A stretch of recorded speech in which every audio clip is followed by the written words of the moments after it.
I'm excited to have a cup with my buddy Jason Howe with K9s on the Frontline. And Jason, people out there may be wondering, K9s on the Frontline, I've heard that, but what exactly is K9s on the Frontline and how long you guys been around? Well, first off, thanks for having us on the show. Yeah, man. So we've been around since 2016, originated in Maine. I went to the program in 2017 after my own life struggles with addiction, reintegration with PTSD. And unfortunately, Father's Day, I had to put my service dog down, so now we're kind of transitioning. But 2018, we started it here in Missouri. We started a chapter. And I say we because it was with my service dog, and we're a battle buddy. But we've been going on since 2018 in Missouri. And last year, I actually took over the entire headquarters. So Missouri is now the headquarters for K9s on the Frontline, and Maine is still now a chapter. So very cool. So when you say the mission or K9s on the Frontline, what is it that you guys, set out to do, and what is it that you guys want to fulfill that you guys have kind of see the need for? So we have a lot of rescue dogs out there that need homes. We have a lot of veterans and now first responders that are struggling with, their trauma. So why not pair a rescue dog with a first responder or a veteran to help save two lives at the same time?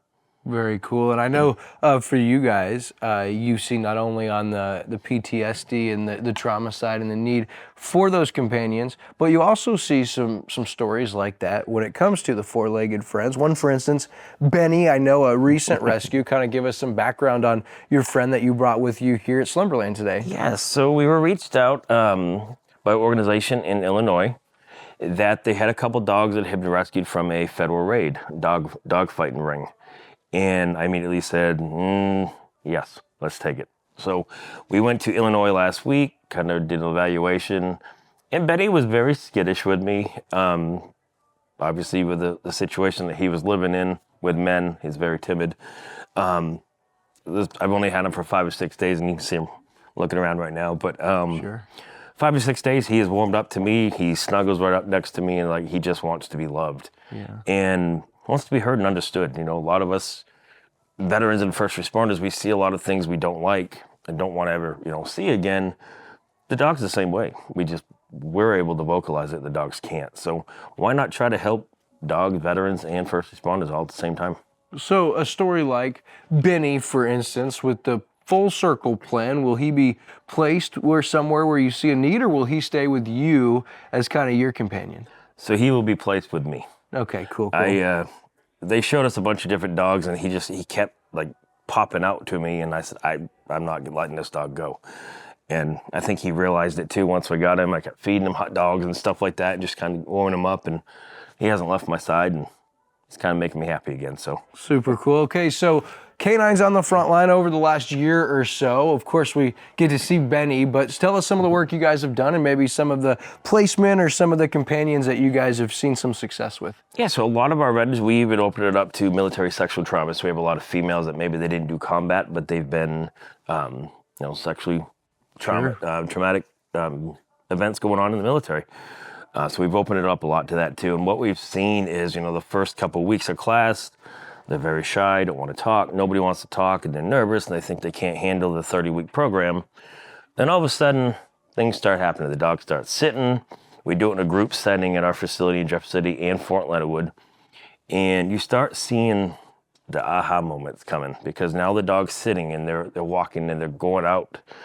For example, a lot of people don't like to open up the curtains. They don't want to get out in public, but now they have their dog that has to get outside. Sure. And we've found that a lot of veterans don't really want to talk about their issues, but to talk about their dog and what the dog is doing to them. So it helps open them up. 6 years, 8 years ago, you never would have saw me sitting here. I would have been the same way, hiding behind the curtain, not being out in public, and now here I am on your show.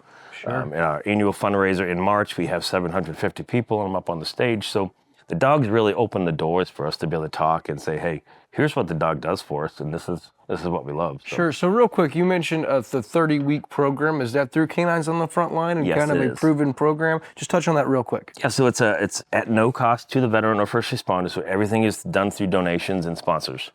So the veterans pay nothing for the program. We teach them everything they need to know, all the way from sit, clipping the nails, how to groom them. Biggest thing for a service dog is their tasks. So depending on the veteran, what they need. So Benny will be taught to watch my back in public, so he'll sit beside me and watch me back. So if somebody's coming up to me, he's gonna let me know, hey, somebody's behind you, so I don't get freaked out. Or if I'm having a night terror, to get underneath my head, prop me up, and say, hey, you're okay, kind of bring me back to the now. So it's really cool to see what these dogs are doing for the veterans and first responders, and help them change their lives. Sure. So, hey, maybe you're out there and you're like, hey, that's me, or maybe you know someone, or hey, maybe you're like me and you just want to get involved because you love the heart behind this organization. Ozarks, or K9s on the Frontline. Now, Jason, you guys have a big event coming up. It's the Murder Mystery Event Dinner on October 10th and 11th at the Exchange venue. I think that's probably a great opportunity to come out, get familiar with your organization, talk with you, and I understand still tickets available for that? Yes, we'll still have tickets available. It's going to be a 1920s Gatsby theme. We have a lot of really good fun actors that they're ready to have a good night, find out who murdered who, and learn more about our program. It's supposed to be a fun event, kid friendly too. As long as the kids can understand that it's a dinner. Yeah. But just really networking what our program is doing to help change lives for veterans and first responders, but also have a good night with the crowd, the community. Sure. We did an event a couple of years ago right here at the lake at the Encore. It was a very huge success. So we're trying to bring in more events here at the lake. And well, I think it's really cool what you guys are doing. We'll look forward to kind of sharing more of the mission. Don't miss the K9s on the Frontline Murder Mystery Event Dinner, October 10th and 11th. Jason, scary good time. It should be, and thanks for bringing Benny